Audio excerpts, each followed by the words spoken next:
जो भी मनुष्य अपने गुरु की आज्ञा नहीं मानते उनका क्या हाल होता है। बहुत सारे लोग यहाँ पर भी विराजमान हैं, वह गुरु के पास जाते हैं परंतु गुरु की बात में ध्यान नहीं देते। आधा अधूरा ज्ञान बहुत नुकसानदायक होता है। जिस प्रकार से अभिमन्यु के साथ हुआ था, अधूरा ज्ञान, चक्रव्यूह में घुसना कैसे है, प्रवेश कैसे करना है, परंतु निकलने का द्वार नहीं पता। उसी प्रकार से एक नाग के साथ होता है। एक गांव में एक नाग रहा करता था, कालिया नाग। नाम से ही आपको लगता है बहुत भयभीत था। पूरा गांव उससे डरता था। वह आम के पेड़ के किनारे एक कुआं था, वहां पर रहा करता था। वहां पर कोई जल्दी नहीं जाता था। दिन पे भी वहां पर लोग जाने से डरते थे। एक दिन एक संत वहां से गुजर रहे थे तो उन्हें लगा कि जो सामने कुआं है, आम का पेड़ है, आज उसके नीचे विश्राम करूंगा। रास्ते में चल रहे थे तो रास्ते में उन्हें एक ग्वाला मिला और कहने लगा, संत जी आप कहाँ जा रहे हैं? संत जी कहने लगे, वह जो सामने आम का पेड़ है, मैं सोच रहा हूँ उसके नीचे थोड़ी देर विश्राम कर लो। ग्वाला कहने लगा, नहीं महाराज आप मत जाइए, वहां पर कालिया नाग रहता है और वह सभी को डस लेता है, आपकी भी मृत्यु हो जाएगी।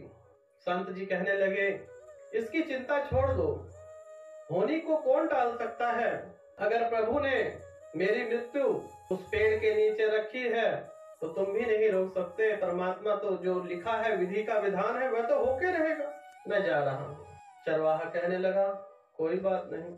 अब संत जी आम के पेड़ के नीचे विश्राम करने लगे। तत्पश्चात थोड़ी देर बाद सूंघते हुए कालिया नाग आया और नाग का काम ही डसना है। धीरे धीरे नाग संत के पास आया। संत जी घबराए नहीं।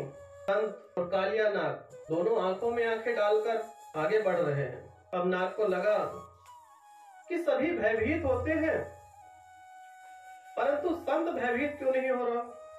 नाग समझ चुका था कि यह दिव्य पुरुष है, यह मेरे लिए कुछ न कुछ कल्याण करेंगे ही करेंगे।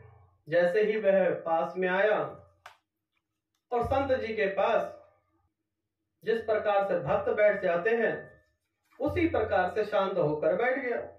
अब संत जी पूछने लगे कि क्या हुआ कालिया नाग, डसोगे नहीं? देखिए मृत्यु के सामने खड़े हैं परंतु भय नहीं है। अब नागराज कहने लगे, महाराज मैं डसना तो नहीं चाहता किसी को, परंतु अगर मैं डसना छोड़ दूंगा तो यह दुनिया वाले मुझे जीने नहीं देंगे। संत ने उनका देखा जोखा निकाला तो देखा कई जन्मों से वह नाग की योनि में ही है। अब नागराज को बताया कि कई जन्मों से पूरा खानदान तुम्हारा कई पीढ़ी से नाग की योनि में ही। नागराज कहने लगे, हे परमात्मा मुझे कुछ उपाय बताइए, मैं इस योनि से बाहर निकलना चाहता हूँ। तब संत जी कहते हैं, तुम लोगों को काटना छोड़ दो परंतु भय रखना, भय के बगैर यह संसार आपको जीने नहीं देगा। लेकिन वहां पर छोटी सी गलती, वह भय भी भूल गया जो गुरु ने कहा था, भयभीत रखना परंतु किसी को नुकसान मत पहुंचाना। अब नागराज जी बन गए पूरे सन्यासी। रोज वहां पर बैठ जाते, बच्चे आते उनके साथ खेलते, कोई डंडा मारता, कोई बूढ़ा आता, कोई भी, पूरा गांव नागराज जी को बिल्कुल परेशान करने लग गया। अब नागराज जी काटना जैसे ही भूल गए वैसे ही उनकी भूख प्यास भी कम हो गई, धीरे धीरे बहुत कमजोर हो गए, शरीर पर अनेकों चोट पड़ी। जो सत्य की राह पर चलता है उसे पत्थर खाने ही पड़ते हैं। महात्मा बुद्ध के साथ भी यही हुआ था परंतु गलती कहाँ हुई, नागराज जी ने अपने गुरु की बात सही ढंग से नहीं सुनी। 1 महीने पश्चात फिर से गुरु का आगमन हुआ। वह आए और उसी आम के पेड़ के नीचे जाकर बैठे और ठंडी हवा लेने लगे। कालिया नाग जी का आगमन हुआ, वार्तालाप हुई। गुरु ने देखा कि यह बिल्कुल कमजोर हो गए हैं, इतने चोट के निशान हैं। तो गुरु कहने लगे कि नागराज जी ये क्या कर लिया तुमने? तो नागराज जी कहने लगे कि प्रभु आपने कहा था कि लोगों को काटना छोड़ दो। तब गुरु कहते हैं, मैंने ये भी कहा था कि भयभीत करना मत छोड़ना, नुकसान मत पहुंचाना, परंतु अपना जो तुम्हारा कार्य है वह करते रहना। अगर नाग नहीं काटेगा तो सभी उसके साथ ऐसा ही करेंगे। और जो लोग गुरु की बात नहीं मानते, आधी अधूरा ज्ञान प्राप्त करते हैं, उन लोगों के साथ भी ऐसा ही होता है जिस प्रकार से कालिया नाग के साथ हुआ। अन्यथा गुरु ने कहा था कि तुमने भय बनाकर रखना है, नाग अगर काटना छोड़ दे तो नाग किस काम का।